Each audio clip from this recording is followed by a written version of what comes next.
Dans une situation apparemment désespérée, pourquoi certains individus renoncent-ils rapidement à lutter, quitte à se laisser mourir, alors que d'autres ne perdent jamais espoir?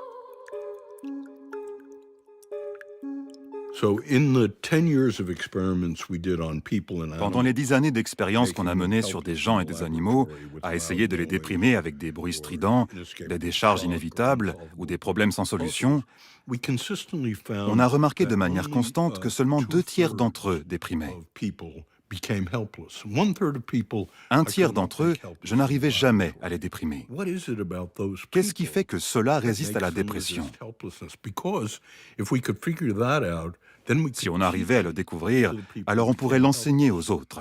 Ce qui s'est révélé être déterminant, c'est l'optimisme et le pessimisme. Un pessimiste, c'est quelqu'un qui, quand quelque chose de mauvais lui arrive, croit 3 choses.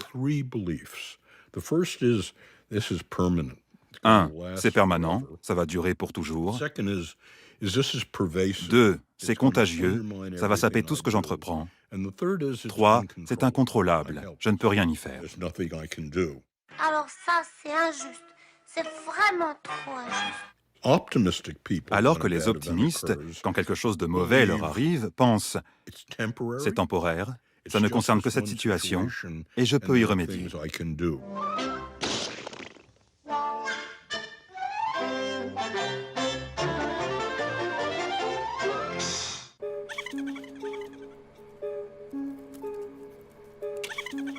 De ses recherches, Martin Seligman déduit d'abord une apparente tautologie.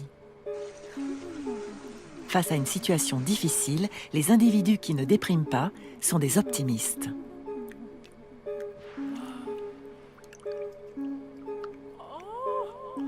Il déduira ensuite que chez les mammifères, et encore plus chez les humains, l'optimisme est une qualité qui peut être apprise. La psychologie positive aura comme objectif d'inventer les outils pour nous aider à développer cet optimisme, synonyme de pouvoir d'agir. Les humains ont ceci de spécifique qu'ils peuvent apprendre à se maîtriser.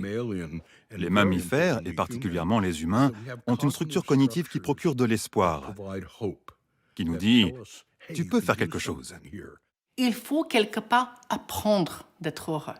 Il faut apprendre un petit peu comment regarder la vie, pas dans une façon super positive, mais dans une façon un petit peu plus flexible. La plupart des patients qu'on soigne en psychiatrie n'ont pas été à l'école du bonheur dans leur famille ou dans leur enfance. Et ce que fait la psychologie positive, c'est de comprendre qu'est-ce qui fait que